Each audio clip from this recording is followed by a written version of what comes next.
2030. 6 countries, 1 World Cup. Zero consensus, Spain just won the World Cup. Sunday night, MetLife Stadium, New Jersey. Extra time. Ferran Torres buries the winner in the 106th minute. Spain 1, Argentina 0. Messi walks off in tears in what's likely his last World Cup. Spain lifts the trophy for the second time in its history. The 2026 tournament, the biggest ever, 48 teams, 3 host nations, the U.S., Mexico, and Canada is done. But the champagne barely dries before attention shifts, because in 4 years, Spain isn't just defending a title. It's co-hosting the next one. And behind the scenes, that tournament has quietly become one of the clearest case studies in how nations use sport to buy influence, rewrite alliances, and rebrand their economies. This isn't really a story about a football final. It's a story about power. Welcome to 2030. Here's what makes 2030 structurally different from every World Cup before it. 6 countries, 3 continents. Morocco, Spain, and Portugal host the tournament itself. Africa meeting Europe.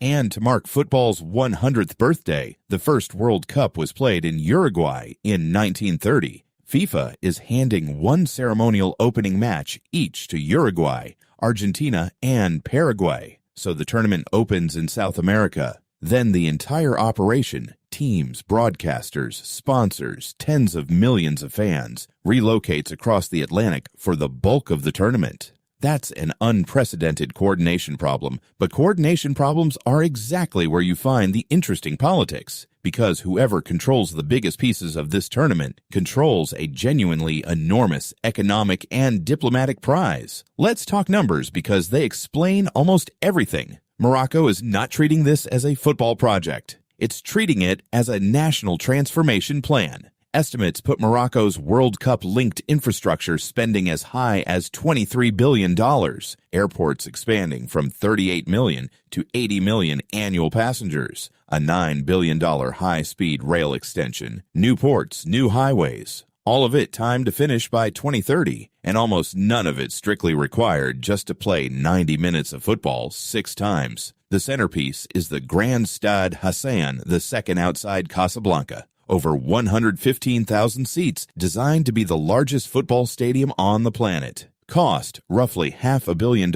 on the stadium alone. Morocco's government is explicit about the goal. Double the country's GDP by 2035 and use the World Cup as the advertisement that gets international capital to notice. Spain, meanwhile, is leaning on assets it already has. The Bernabeu just finished a nearly $2 billion renovation. Camp Nou is getting a $1 billion rebuild. Spain expects to spend around 1.4 billion euros hosting its share of the tournament, and projects more than 5 billion euros in returns, plus over 80,000 jobs. 2 very different economic bets. Morocco is spending big to build a new identity as a global logistics and tourism hub, a bridge between Africa, Europe, and the Gulf. Spain is spending less, banking on brand recognition it's had for decades. Both are betting that the World Cup is the cheapest global advertising campaign money can buy. Now here's where it stops being about stadiums and starts being about geopolitics.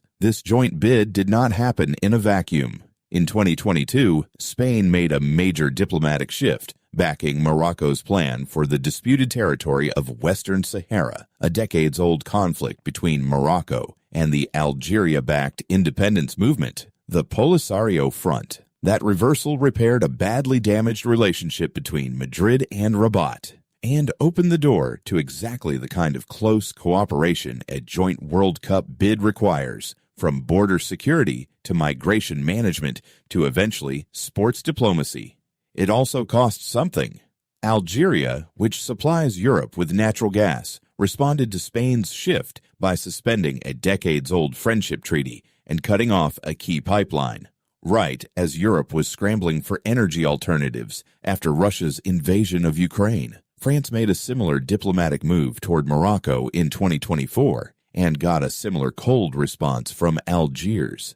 So when you hear that Morocco and Spain are co-hosting the World Cup, what you're really looking at is the visible tip of a much bigger regional alignment, energy, migration, and territorial diplomacy that's been rebuilt over the past few years, with a World Cup as one of its rewards. For Morocco specifically, hosting isn't just an economic play, it's a soft power milestone. This would be the first World Cup hosted primarily on African soil, run by a country that spent decades being politically boxed out of that kind of global stage. Pulling this off lands Morocco in a different category of country entirely. A bridge economy between Africa, Europe, and the Gulf, the same status Qatar bought itself in 2022, and Saudi Arabia is now chasing for 2034. All of which brings us to the one prize everyone actually wants, the final. Spain, betting on its bigger stadium count and football pedigree, expects to host it. Morocco built the world's largest stadium specifically to make its case. Portugal, contributing far fewer venues, is mostly along for the ride, caught between two partners racing for the same finish line. FIFA hasn't decided. It's pointed out that even the 2026 final venue wasn't confirmed until 2 years out. But in a tournament this expensive and this symbolically loaded, who gets the final isn't really a scheduling question. It's a question about which country's investment gets validated on the biggest stage in sport, watched by well over 1 billion people. So here's where it actually stands. Spain arrives as the reigning world champion, at the peak of its football relevance. Morocco arrives having spent a decade and tens of billions of dollars engineering exactly this moment. Portugal arrives as the quieter, essential third partner, holding the whole bid together diplomatically. Underneath the football, you've got infrastructure debt, energy politics, migration deals, and two governments betting their international image on the next 4 years going right. The stadiums are being built, the rail lines are being laid, the airports are expanding. What's still completely unresolved is who gets to stand at the center of it all when the whistle blows on the final. That decision is years away, but by the time it's made, it'll tell you almost as much about power in the Mediterranean as it does about football.